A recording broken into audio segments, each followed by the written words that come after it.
সবচেয়ে বড় কথা হচ্ছে এখন যে এটা যে আমরা ফ্যাসিস্টের হাত থেকে মুক্তি পেয়েছি, কিন্তু এখন পর্যন্ত যে জন্য আমরা লড়াই করেছিলাম যে একটা গণতান্ত্রিক ব্যবস্থা, সেই ব্যবস্থা কিন্তু আমরা ফিরে যেতে পারিনি।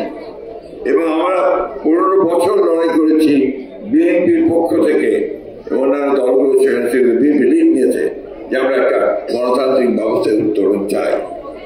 এটাই একমাত্র বিকল্প। এখানে মাঝখানে মধ্যবর্তী সরকার বা আপনার অন্তর্বর্তীকালীন সরকার বা অন্য কোনো সরকারকে দিয়ে কিন্তু গণতান্ত্রিক সরকারের যে বিকল্প, সেই বিকল্প তৈরি করা যাবে না। সেই কারণেই আমরা বারবার করে বলছি যে দ্রুত নির্বাচন হওয়া উচিত।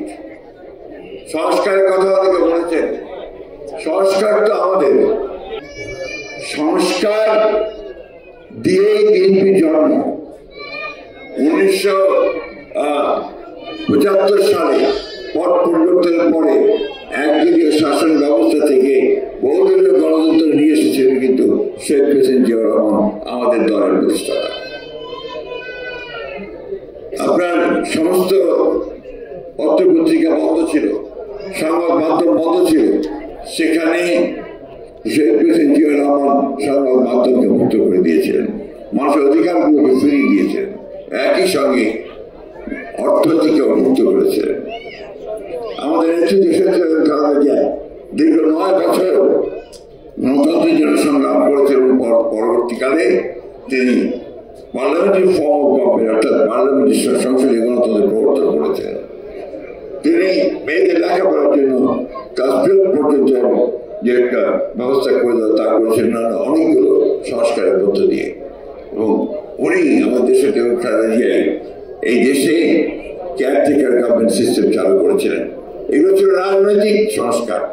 অর্থনৈতিক সংস্কার ছিল বিশাল একটা বদ্ধ অর্থনীতিকে আপনার একটা সামনের দিকে এগিয়ে যাওয়ার অর্থনীতি এবং একটা ইমার্জিং টাইগার হিসেবে চিহ্নিত হওয়ার অর্থনীতি পরিণত করেছিলেন আমাদের এই নেত্রী দেশের খালেদা জিয়া, আর শুরুটা করেছিলেন শহীদ প্রেসিডেন্ট জিয়াউর রহমান। এই সংস্কারটা আমাদের।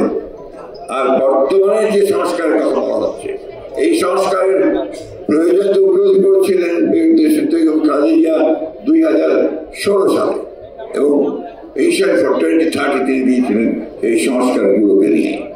আবার আমরা বিএনপি ও অন্যান্য দলের সঙ্গে নিয়ে আমাদের নেতা, আমাদের ভারপ্রাপ্ত চেয়ারম্যান যারা তারেক রহমান সাহেবের নেতৃত্বে আমরা 31 দফা দিয়েছিলাম আমাদের রাষ্ট্র সংস্কারের জন্য, এবং তার সমস্ত যে কাজগুলো চলছে সংস্কার কমিশন হচ্ছে, তার সবগুলোর সঙ্গেই আমরা সব সময় সহযোগিতা করছি, আমাদের মতামত আমরা দিয়েছি।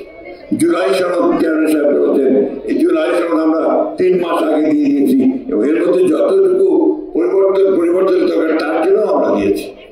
আমরা অত্যন্ত আন্তরিকতার সঙ্গে বাংলাদেশের রাষ্ট্র ব্যবস্থার রাষ্ট্র কাঠামোর পরিবর্তন করে একটা নির্বাচন দ্রুত চাই, কারণ গণতন্ত্রের কোনো বিকল্প নাই।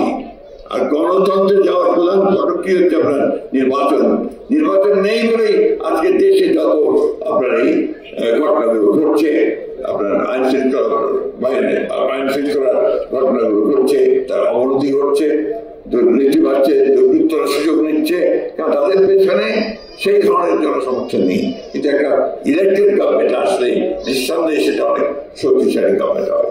বক্তব্য বাড়াবো না, শুধু আপনাকে